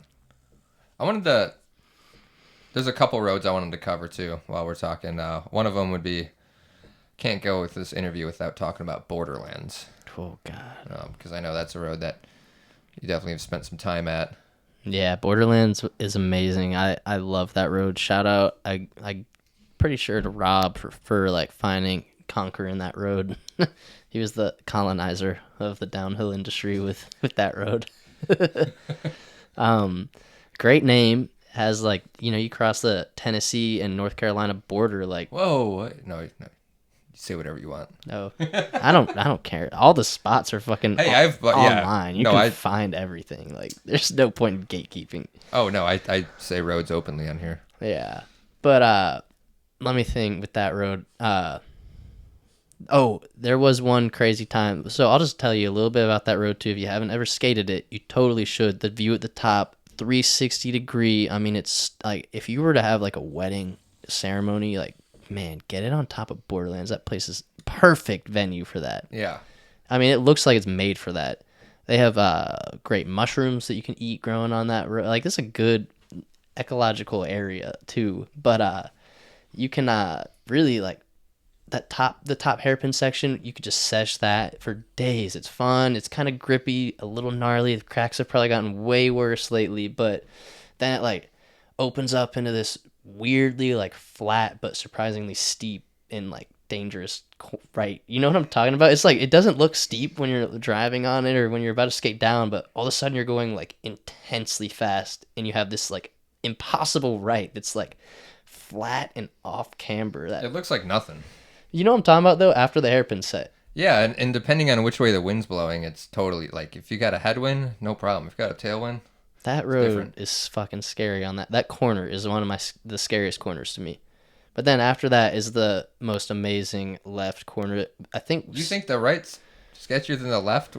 Void left? Yeah, the void left is like a corner. Like you can see it. You can process it. That right is like kind of hard to process for me personally. Nice. I've seen more spills on that right than I have on that left. Like Preston Eves, I'm pretty sure he broke his arm on that corner. I'm pretty sure Freddie like flew off the road and nailed his back and like flipped on the rocks on that corner. Like there's been some bad slams I've seen on that corner. But then the next corner we always called it outer space, but because you're just like staring into space when you hit that corner. And we were skating it before the guardrail was there, and that was cool. Felt so like raw to like just be staring into the straight up like view, like just a void, like nothing there except for like distant mountains, and you're just like staring at it as you slide by. It's a good feeling. It's a very unique spot because every other road is a green tunnel. There's trees the whole road, and this road is on a bald. Mm-hmm. Yeah, I really like that. See for miles. Yeah, that's a really fun road. I remember one of my one of the craziest memories was like me, Kevin, and Phil were up there skating one day. We had a little shitty GoPro that we were mounting on the car. And Phil Scar, man, shout out Phil, I love you. I wish you just kept skating. But he loved his Coke, so we used to give him some shit for how much Coke he drank. Like, we were in Tenerife, and we were just, like, counting up all the Cokes he ate or drank. I'm pretty sure he was up to, like, double digits of Coca-Colas in a fucking day. I mean, god damn. But he had this big 1-liter bottle of Coke that almost killed us on that road because it, like, got wedged up behind the brake pad or behind the brakes, and we were like filming, I think we were filming Kevin going down the road, and we were on the top hairpins blasting around the corners trying to keep up with him, you know, tires practically burning. And all of a sudden he's like, I can't put the brake on. And we were freaking out. I mean, there's no guardrails at the time on that road either. You were flying off if you couldn't put your brakes on. And it just was not braking. And then we realized that it was the Coca-Cola bottle was wedged behind the brakes, and like got it out in the nick of time, like slam the brakes on and make it around the corner. So yeah, Coke, man, Coca-Cola is a lethal substance. In more than a few ways. Mm-hmm. Stay away from Coca-Cola. It's the gateway to the void. While we're on the topic of cars, I kind of wanted to touch on you kind of had an unfortunate accident at some point. Yeah, you see it on my head, the scar. That was that was completely my fault as a high schooler. I was in my sophomore year, so I think that was when I was like 17 or 18, so it was probably about 6 or 7 or so years ago. But yeah, I mean, we went up to Asheville that day. I think we were skating with Thomas and Matt, and I think Drayon was up there too. And so we were skating with a bunch of homies, skating Paradise. We took some cool shots there. Me and Kevin drove all the way up my dad's Honda Civic. And then I remember we went back to Fred's dorm, Fred Hudson. And we were hanging out with him because he was going to UNCA, and we should have been back so much sooner than that. I think it was like one of the days before Christmas, like December like 23rd. And I just remember, like, my parents were like, you need to be back by dark. And I was like, yeah. It was like 9 o'clock. And I was like, not even thinking about driving back yet. So stupid. And we just ended up driving back to Charlotte late at night after skating so hard all day. High schooler, you know, just, this is one of my, only taken a few big road trips. Like, Asheville was like some of the farthest you'd drive at that age. 2-hour drive felt like a long time as a kid. And so I just remember we had the heat blasting, like staticky radio on, and I started getting super sleepy, and I remember I swerved and I hit the rumble strip, merged back onto the road, and then I was like, holy shit. And then it did it again and flipped the car a bunch and totaled the car, and I think that my head either hit the steering wheel or the roof of the car as it like caved in. And I just remember getting out of the car. Kevin was all good pretty much. Like, he had definitely a concussion, and he had to get some stitches on his pinky. He had a black eye, and I had blood gushing out of my forehead. And I just remember like putting my hand on my head, blood everywhere. It was that was a crazy experience. Like, yeah, very close to death experience. Luckily, someone pulled over and helped us out with that. But you never know when that's gonna happen. I've people get in drowsy driving accidents a lot. I see it on the highway all the time. So it's always good to just check out what people are doing. If you see them swerving, man, it could be like boom before they decide to swerve a little too hard. So it's good to be aware of that. If I'm tired now, the best trick to conquering being sleepy on the road is a little crazy, but like, you're just sitting there, you know, you got your water bottle, you just get up, just pour a little bit right on your head, just on the back of your head, let it trickle down the back of your neck, just a little bit, like a tablespoon, and man, it will jerk you right up. Way more than coffee or anything else. So that's what I've learned is the way to stay awake. I think smelling salts would work too. Ooh, true. I love those things. Just like you're falling asleep at the wheel and you're just like, oh. Oh my god. Yeah, those things. Not to make those light of things that kinda situation. hit. I'm not gonna lie. Are they bad for you? Do you think? I think it's fine. But Yeah. athletes, hockey players and stuff do it. But I definitely sprayed some on some people at the last event. That was so bad. I shook it up and it sprayed everywhere. God, that was bad. I'm sorry to whoever that landed on. it's fine. They were fine. I want to keep touching. I'm sorry, we're devolving into this off such a serious discussion we were just having about that accident. You're obviously fine. Yeah, I'm fine. I mean, probably a little fucked up in the head, but nah, I'm just playing. I'm good, I think. He's good. I do have tinnitus in my ear, and I don't know if it was from that or from a concert, but definitely ringing never leaves my ear. It sucks. Sorry to hear that. I'm glad you were with Kevin. Yeah, yeah. Man, yeah, it's crazy. I'm so glad we're both okay. That would have been a terrible, like, I couldn't even imagine what would have happened if one of us had been severely hurt. I'm glad y'all are okay and everything. And yeah, it's hard sometimes when you want to get somewhere and you're like, you should just pull over and, you know, you're kind of in that limbo. Like, I've certainly been in situations where I'm driving and hit rumble strips and I'm like, whoa. The craziest Not thing good. was, I feel like I didn't realize that could happen. That was why I think it happened, was I didn't realize that the physics and that I would be capable of doing that at like that age, and like just like freshly gotten my license and was driving. I didn't think that I could physically drive the car off the road and like flip it. So like that was, I think, why it might have been more like it just didn't cross my mind. I didn't have that like boundary that like was like, don't drive off the road. I was just like, whoa, I'm tired, and then just proceeded to do the same thing again and flip. So you got to know that, like, yeah, you know the boundaries of life, because they can be very close to you sometimes, especially as a downhiller. Yeah, I mean, that's a good lesson that you took out of that, you know, making a good out of a bad situation. So you definitely hit the guardrail figuratively and literally, and yeah, now you know where it's at. So yeah, glad y'all are still here. Mm-hmm. I got another guest question here from Matt. Oh God. Yo, Dirty G, what up, man? Matthew here. And I've been hearing about these like really rare trucks on the market a lot. The Caliber U formulas. So I was wondering if you could maybe tell us a little bit about these rare trucks. Damn. That's like I know nothing about this. That's like beyond the depths right there. Like that's like you gotta shovel through like the grave to get to that shit. I barely even remember this, but yeah, God, I remember there being some big drama with the marketplace in the past, like growing up in Charlotte, selling like your gear.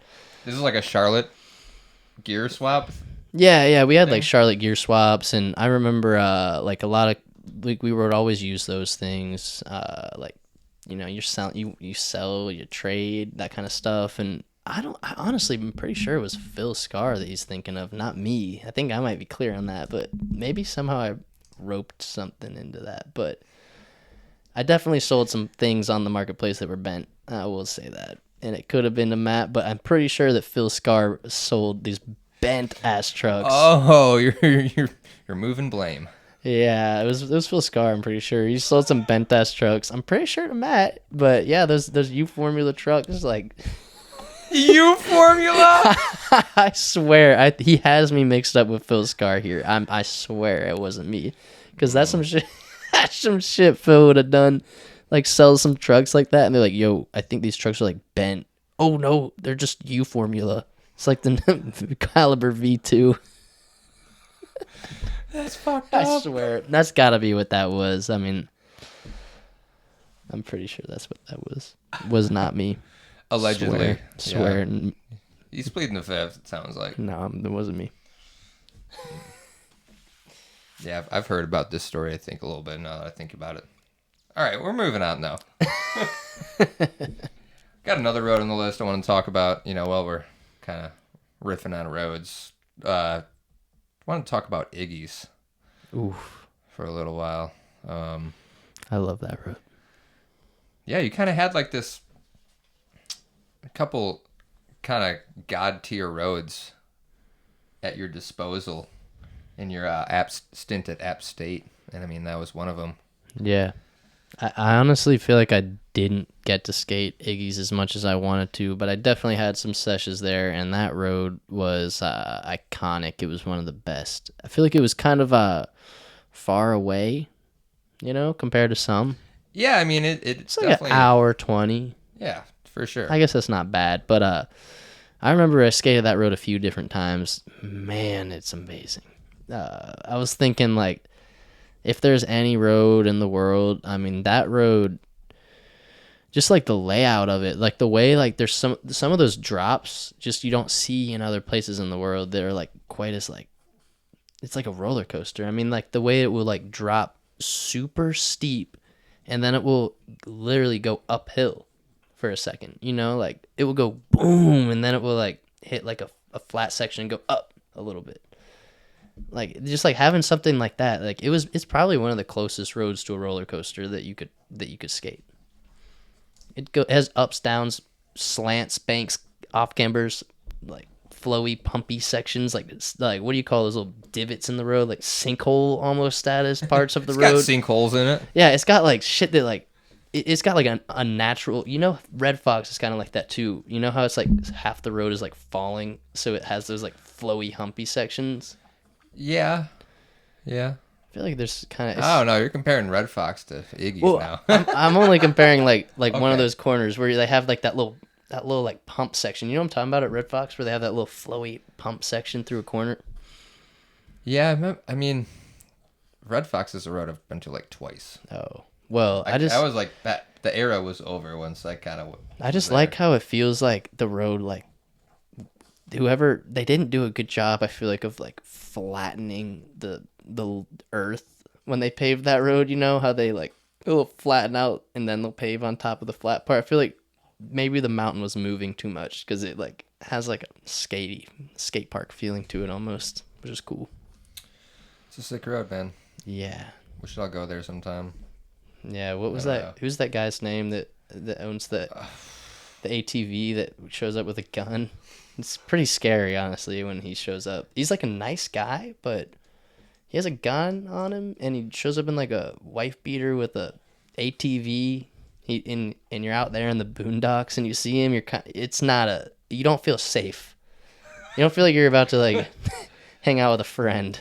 This downhill shit comes with a price. Yeah, it does, and that's a big part of it. Like, that is a big pull towards surfing in like relation, just like if I had 20 minutes to a sick surf break or 20 minutes to like a sick downhill run, and like which one are you gonna pick? If the downhill run was like a hit, like one hit, get out, to and through kind of thing, I would probably that's scary. That pressure you have, it's addicting, but it's scary. It makes you like wake up in the middle of the night sometimes, like, holy shit, I'm a criminal. Yeah, you have all sorts of incriminating evidence on your record. No, I don't. Videos everywhere. There's nothing like that. Nothing. There's nothing. Yeah, I'm just messing with you. No, but yeah, pretty epic road for sure. Wanted to touch on that. What are your experiences with Iggy's? I've never been there. What? You've never been there? No. Are you serious? I'm bad luck. Tried to go there 4 times. Got kicked out every time. God damn. And you're from Michigan. Now, I mean, that Driscoll, man, he was like besties with the guy that... I haven't been there with him. That's the problem. Every time wasn't with him. Yeah, true. Got it.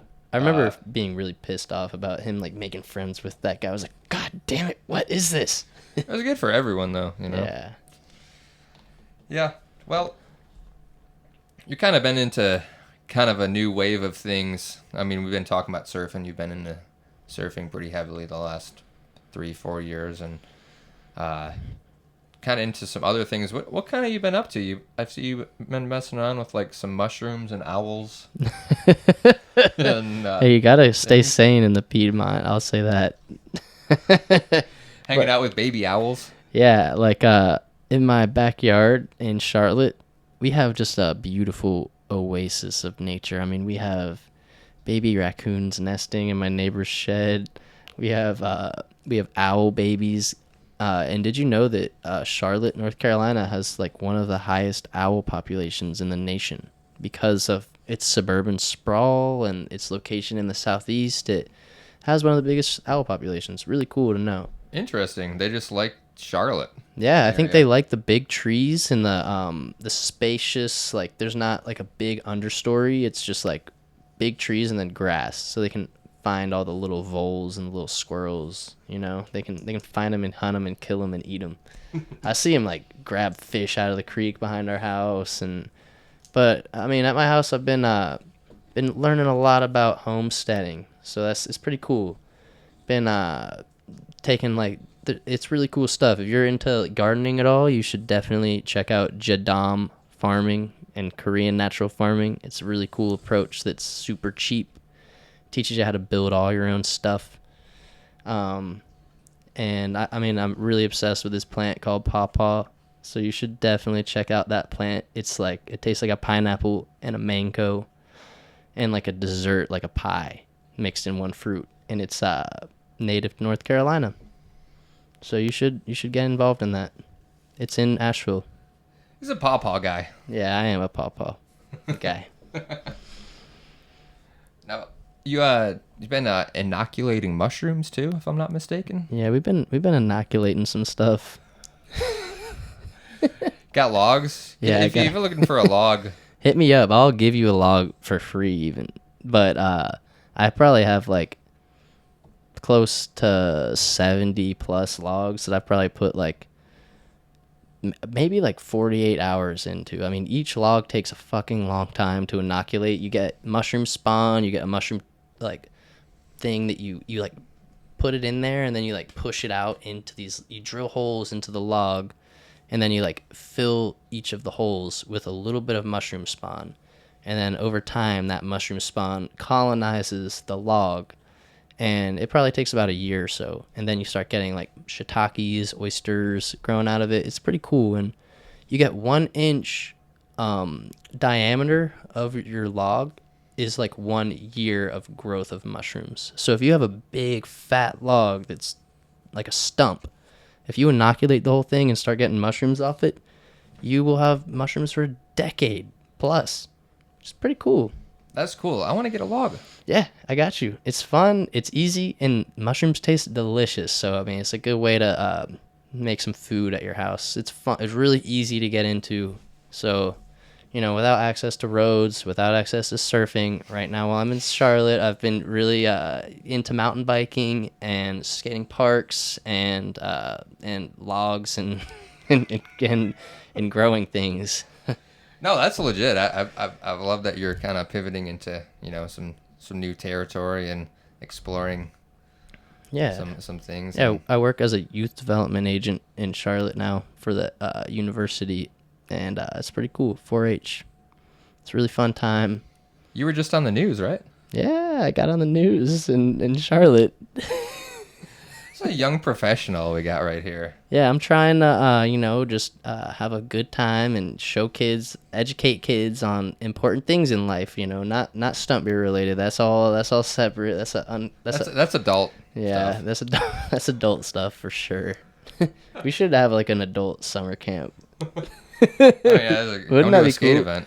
Yeah, true. But like a summer camp where you like you have a skate event, and yeah, I guess it could be that. I would love to have a skate event though, where you could have like a brewery sponsor on the hill. You can pull over halfway through there in like a rave collab, like a collab with like a music festival and a downhill race on Surf Spot. Oh yeah, we need like the collab. That would be the move, like, because we could have the parties so much more turned up if we had, It's like we need a whole nother sector of people to be like, organize this part. Yeah. And we'll take care of this. I feel like it'd just be fun to do some collab skate events because, like, you literally buy out an entire mountain. You know, when you think about it, you got a fucking whole mountain at your disposal. Like, what else could you do? Like, you could downhill, but how could you potentially, as an organizer, make more money by attracting another audience to it? And also, then you could have more spectators, and you could have better party, better turnout, all that stuff, you know, better economic growth for the small little town. Be cool. Get 4-H involved. Get little kids to volunteer to corner marshal. They'd probably do a pretty good job, not gonna lie. The whole event's running off child labor. Oh my god. Yeah, that'd be cool. Oh. But I really do want to say that someone should do a surf spot event. That would be so cool. I feel like it could be possible. Yeah. Like, why? How has it not Why happened? not? You know, like It's set up perfect. it's set up perfect in the winter time or like right when they close the gate because Yep. that gate is closed half the year. A warm day right before they open the gate in the spring, or a warm day like right after they close the gate in the winter. Imagine, like, just it's already closed down. It's already there's one way in, one way out. You don't have traffic coming over the mountain. It I only think goes one way. if we could find someone that works in like whatever that is, like the like Table Rock State Park forestry people, if we could get someone in there that would be down, like if you're ever like blocking the road off at the bottom and one of those like state park people come up like and they're stoked on it, which I've had more people that are state park rangers stoked on it than not stoked on it. So like talk to them, see if they could funnel it into some higher ups because it could be possible. It's definitely possible, you know. I mean, It would have to it's be. it's a massive undertaking, but I think if anything, that would be worth the effort. It would be really cool. That's like, For sure. imagine an event. Someone on do that. it. Better than Giant's Head, possibly. Maybe I mean, I don't have it. shorter than Giant's Head, but like, damn, a little more intense. I mean, it'd be similar. Someone do it. Surf Yeah. spot. It'd be cool. But yeah, I mean, we're kind of getting. We've been talking for a little bit. We're kind of getting towards the end here. Got some questions I wanted to run by you. Oh boy. I ask everyone these.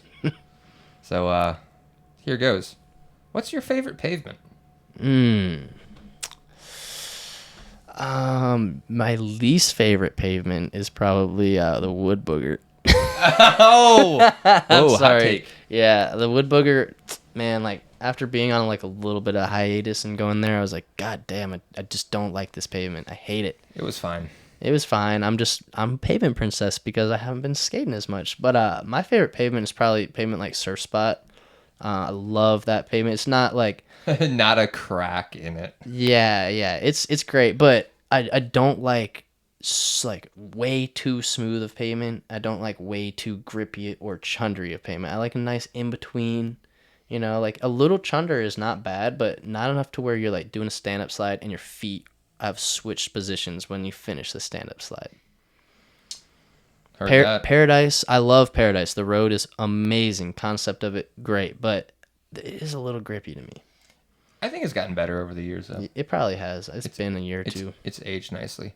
Yeah. All right, we'll keep it moving though. Round lip? Round lips. Yep. I'll just say, give me round lips. Don't even give me I sharp know. lips. Like give me the craziest all grip road ever. I'll still ride round lips on it. I saw you on. Oh wait, I can't give that away. That was never mind. That was a question for the guests. I won't give away. Okay. All right, we'll keep it moving. What's your all-star lineup? If you had to go out skating all day, who you taking? Where are you going? I've thought about that, and that honestly, I still haven't found a exact answer to that. Does it have to be in the United States or anywhere in the world? Anywhere. Okay. Well, can I give like maybe two options? Yeah, sure. I'll give two different scenarios here. One of them is like if it's gonna be the United States, it's probably gonna be Surf Spot for me. It could also be Turkey. Just just like You could go anywhere. You're gonna go to Turkey. just like nonstop shuttling runs on Turkey, nonstop, just boom, boom, boom. Because I just like how you're just sliding for more than you're like like anything else. I love you are that. sideways pretty much more than I love it, and it's like mellow enough to where you're like having fun. Like Can is like borderline. Some of those corners a little out of control. You're kind of just like, I hope I make it through this one. But Turkey and Surf Spot, you're just like, I'm gonna steez this corner so hard. Apex it. It's gonna feel amazing. So yeah, realistically, I'll say Surf Spot because you got the added hike bonus and camp bonus, and I'd probably take a big old car up there, and I would put as many friends as I could pack in there. Let me get some +1 random people that weren't a part of it in there, but I would definitely take Madison Crum just because been with him, live with him. Dan, you're definitely in there too. Let's go. Yeah, I mean, I would bring Kevin Kang. I would bring David. I don't want to forget anyone because like there's a lot of people that I would want to bring, but yeah, that would be a good power crew. I miss Kevin so much. He needs to come and start skating again. I forced him out to skate the other day in Raleigh. That was pretty cool. We cruised the road. He's still got it. Let me think who else I could bring. Never lost it. No, never lost it. I mean, I would probably try to drag Brendan Brown out there too. OG, just like force him down. God, there's so many more people I can't think of right now. What about if you're going out of country? Where you? Yeah, okay. If we're going out of country, so I've been juggling between these two because Tenerife, man. Oh God, I mean, it is like. It's kind of unrealistic, like, to take a skate trip there unless you have a lot of money. It's all fictional. Like, money's not an option. Yeah. I mean, it'd probably be Tenerife, or I think instead of that would be in the Caribbean. I think that there's some roads down there that people have explored, but it hasn't been that explored. And a part of it is those roads are so insane, and there's so much traffic on it, and no one stays in their lane. So realistically, if I could pick anywhere in the world, I'd want to go to some of those like Caribbean islands, like Martinique.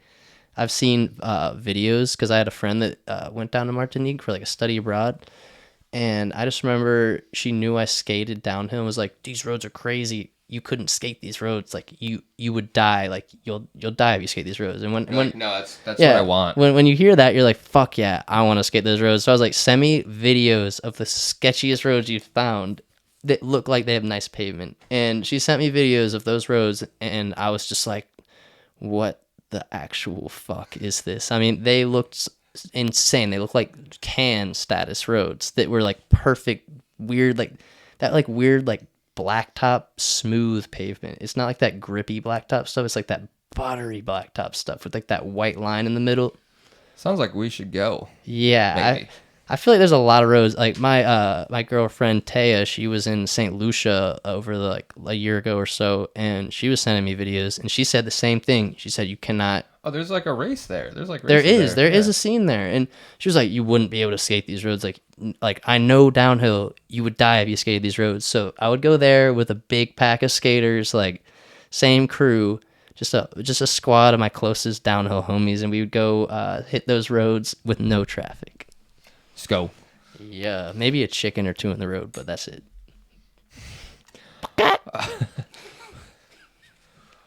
All right, best style, men and women.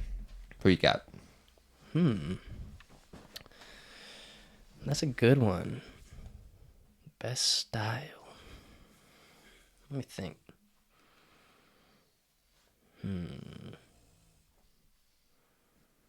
I would definitely say Dre. Dreon is definitely the best style man. Hell yeah. I mean, his steez is unbeatable. He's got like that lanky, like just absolute, like that skinny tall boy steez that's just unbeatable. I do not know. Okay,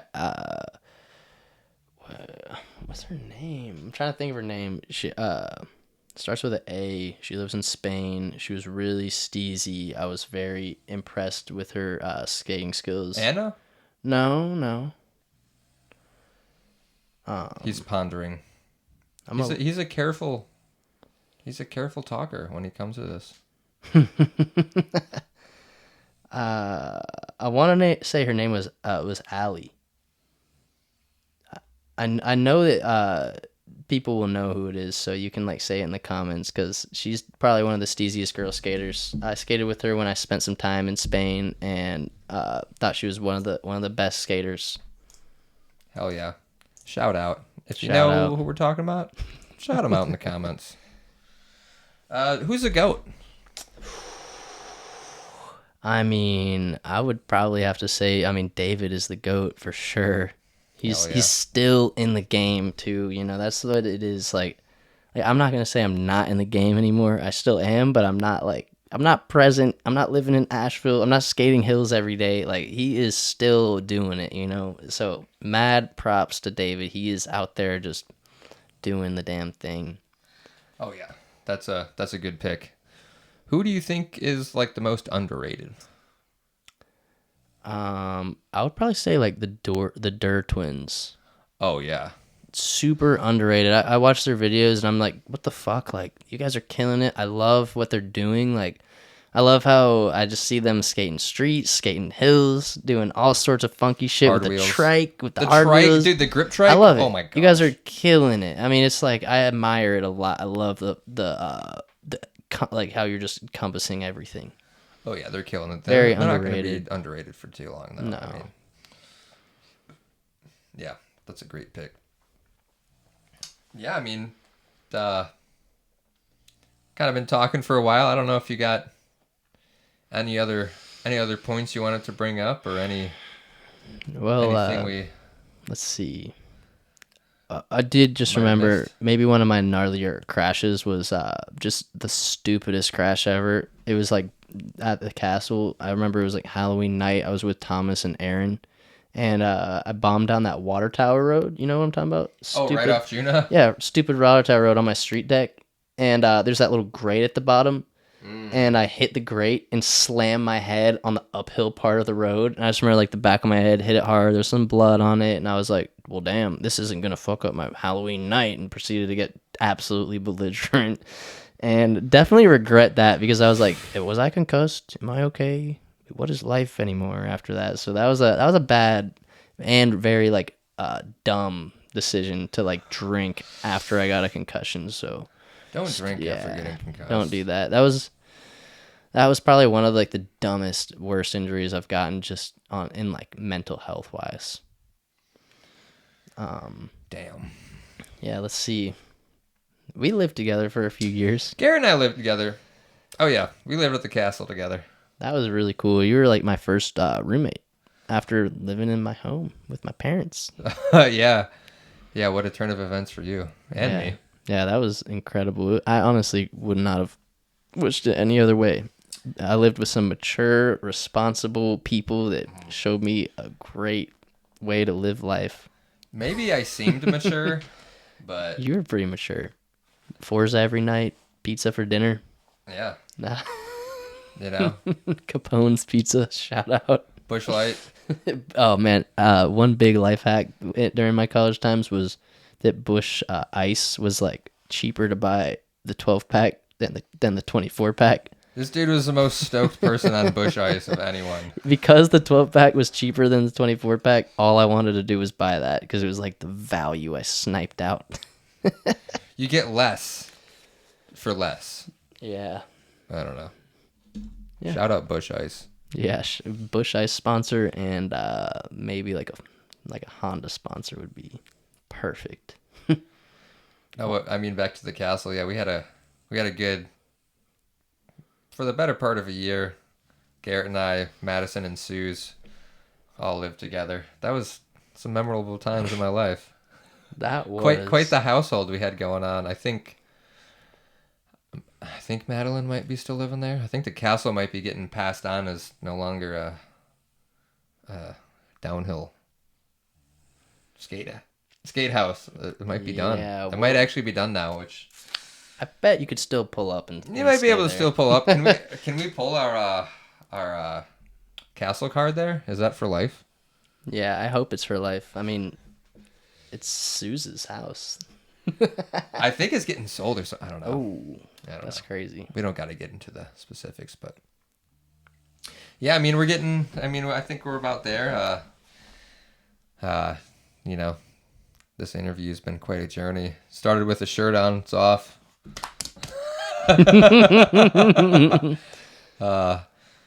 Yeah. Garrett, thanks for doing this. You're just in town. We're going to Anthony Fliss's and Holly's Fliss farm tomorrow, so I'm excited to talk to A Fliss about homesteading. yeah, it's gonna be a good time. So I'm gonna come back and I'm gonna make a comeback. Don't worry, it's happening. you heard it here. It really is. Like, downhill is not an ended era, that's for sure. It stays with you for life. Yeah, we need you back. Come back. Oh, I'm coming back. I would love to spend some time in Asheville. Well, you're here right now, so let's do it. Let's do it. Garrett, thanks again. I love you all. I love you, Dan. I love you too. Shout out everyone. NCDH, Phil Baldwin. There's way too much more to talk about. So like there will have to be another segment one day, or hopefully like people like Phil Baldwin get mentioned. Oh yeah, we could talk for 12 hours. Yeah. But You should put Phil on the podcast. And Dre. And Tej. they're on the list. They're on the list. All right, y'all. If you're still listening, thanks for listening. Yo. Over and out. Peace. Let's go. Hell yeah. Let's fucking go, dude. Now I gotta piss. And I smell like shit. God.